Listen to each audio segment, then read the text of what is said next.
Government ഇപ്പോൾ സത്യപ്രതിജ്ഞ ചെയ്ത് അധികാരമേറ്റ് ഏതാനും ദിവസങ്ങൾ കഴിഞ്ഞു. ഫിഷറീസ് വകുപ്പ് മന്ത്രിയെ സംബന്ധിച്ചിടത്തോളം ഇന്ന് നടന്നുകൊണ്ടിരിക്കുന്ന ചർച്ചകൾ അത് മത്സ്യത്തൊഴിലാളി സമൂഹത്തിലാകെ വലിയ തോതിലുള്ള വിഭജനവും വേർതിരിവും ഒക്കെ ഉണ്ടാക്കാൻ ഇടയാക്കുന്നതാണ്.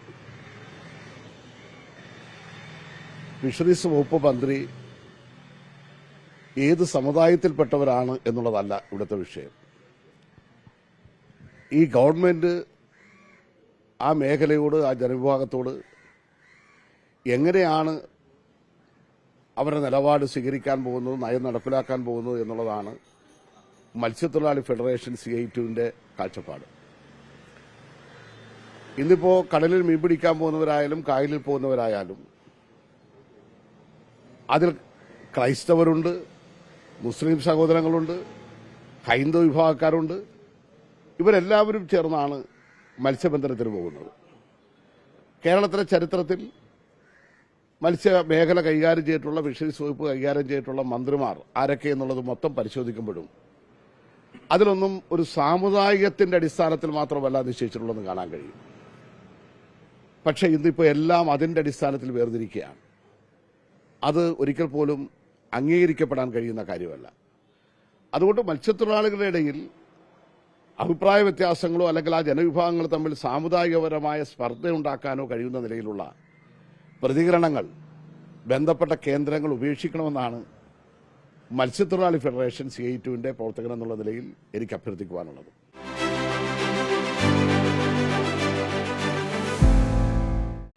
ഇവിടെ കഴിഞ്ഞ ഏതാനും ദിവസക്കാലമായി അതിന്റെ ചർച്ചകൾ നടന്നുകൊണ്ടേയിരിക്കുകയാണ്. അതുകൊണ്ടാണ് ഇങ്ങനൊരു പ്രതികരണം നടത്തണം എന്ന് നിശ്ചയിച്ചിട്ടുള്ളത്. തീരദേശ മേഖലയെ സംബന്ധിച്ചിടത്തോളം ഒത്തിരി കാര്യങ്ങൾ ഇനിയിപ്പോൾ നമ്മുടെ മുന്നിലേക്ക് വരികയാണ്. പ്രത്യേകിച്ച് ഇപ്പോൾ കടൽ മണൽ ഖനനവുമായി ബന്ധപ്പെട്ടുകൊണ്ട് വലിയ വാർത്തകൾ വരികയാണ്. പൊന്നാനി മുതൽ കൊല്ലം വരെയുള്ള കടലിൽ ഖനനം നടത്താൻ പോകുന്നു എന്നുള്ള നിലയിലേക്കാണ്. അപ്പോൾ അതൊക്കെ നടത്താൻ പോകുന്നതിന്റെ പിന്നിലുള്ള ചേതോവികാരം എന്തൊക്കെയായിരിക്കും എന്നുള്ളതെല്ലാം വരാൻ പോകുന്ന കാര്യങ്ങളാണ്. പലതരത്തിലുള്ള ചർച്ചകളും ഊഹാപോഹങ്ങളും ഒക്കെ നടക്കുന്നുണ്ട്.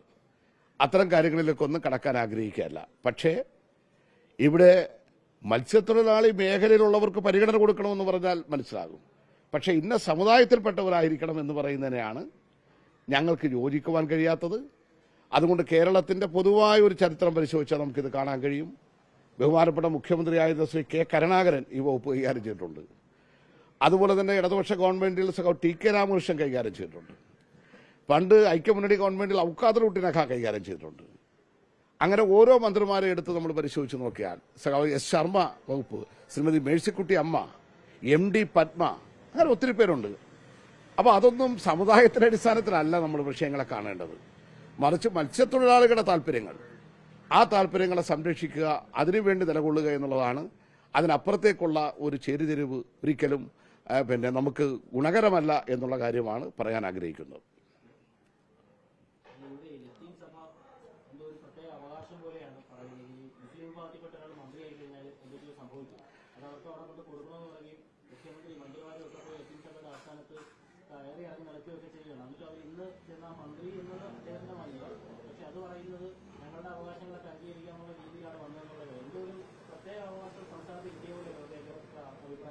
അതല്ല, ഈ പറഞ്ഞ സഭയും ആൾക്കാരും അവർക്ക് സ്വാധീനമുള്ള എല്ലാ സ്ഥലങ്ങളിലും UDF-നെ അധികാരത്തിൽ എത്തിക്കുന്നതിന് വേണ്ടി പരിശ്രമിച്ചവരാണ്, പ്രവർത്തിച്ചവരാണ്.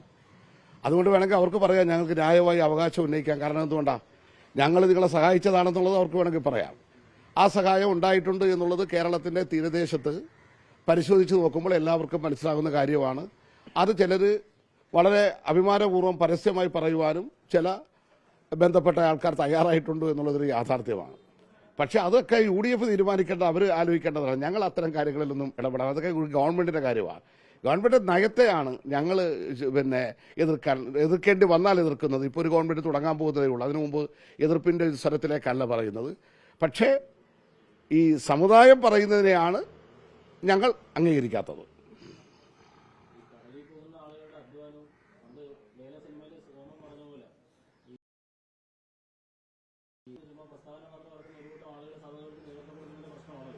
ഇല്ല, ഞാൻ അത്തരത്തിലുള്ള അഭിപ്രായ പ്രകടനമൊന്നും നടത്താൻ തയ്യാറാകുന്നില്ല. പിന്നെ നമ്മുടെ തീരദേശ മേഖലയിലെ ആരോഗ്യരംഗത്ത്, വിദ്യാഭ്യാസ രംഗത്ത്, സാമൂഹ്യ ജീവിതത്തിലെല്ലാം നല്ല പങ്കുവഹിച്ചിട്ടുള്ളവരാണ് ഈ സഭകളായാലും സമുദായങ്ങളായാണെങ്കിലും എല്ലാം. മത്സ്യത്തൊഴിലാളി സമൂഹത്തിൻ്റെ സാമൂഹ്യ വളർച്ചയിലുമൊക്കെ അവർക്കെല്ലാം പങ്കുണ്ടാകാം. ഞാൻ അതിനൊന്നും എതിർക്കുന്നില്ല. പക്ഷേ ഇതൊരു ഭരണമാണ്, ഗവൺമെൻറ്റാണ്. ആ ഗവൺമെൻറ്റിനകത്ത് സമുദായത്തിൻ്റെ അടിസ്ഥാനത്തിൽ ചേരിതിരിവ് വന്നുകൂടാ. പ്രത്യേകിച്ച് മറ്റേതൊരു വിഭാഗത്തെ പോലെ അല്ല ഇത്. മത്സ്യത്തൊഴിലാളി സമൂഹമാണ്. ഇവിടെ ഒരു വള്ളത്തിൽ പണിക്ക് പോകുന്നവരിൽ ഇപ്പോൾ മലബാർ മേഖലയിലേക്ക് ചെന്നാൽ എന്താ കാണുന്നത്? ഇപ്പോൾ ഈ കൊച്ചി ചെന്നാൽ പോലെ നമ്മൾ കാണുന്നത് എന്താ?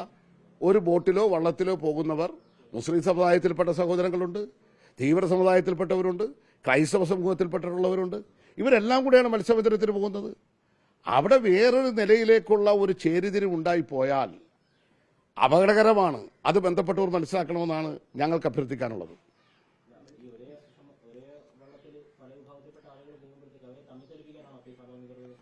ഞാൻ അങ്ങനെ പറയുന്നില്ല, അത് പറയേണ്ട ആവശ്യം എനിക്കില്ല. ഞാൻ പറഞ്ഞത് അത്തരം പ്രചരണങ്ങൾ ഒരു ഗവൺമെന്റ് വന്നല്ലോ, മന്ത്രിമാരായിക്കഴിഞ്ഞല്ലോ, ഇനിയിപ്പോൾ അത് പറഞ്ഞുകൊണ്ട് എന്തിനാ വിവാദത്തിൽ പോകുന്നത്?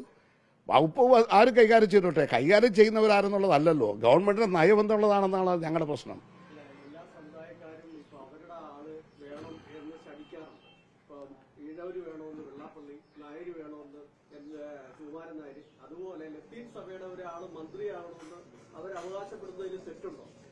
അല്ല, ഞാൻ പറഞ്ഞത് അവർ അവകാശപ്പെടുത്തരാത്തത് ഒരു ആക്ഷേപമില്ല. കാരണം UDFന്റെ ഗവൺമെന്റ് വന്നു കഴിയുമ്പോഴാണല്ലോ ഇത് ഇങ്ങനെയുള്ള ചേരിതിരിവുള്ളത്.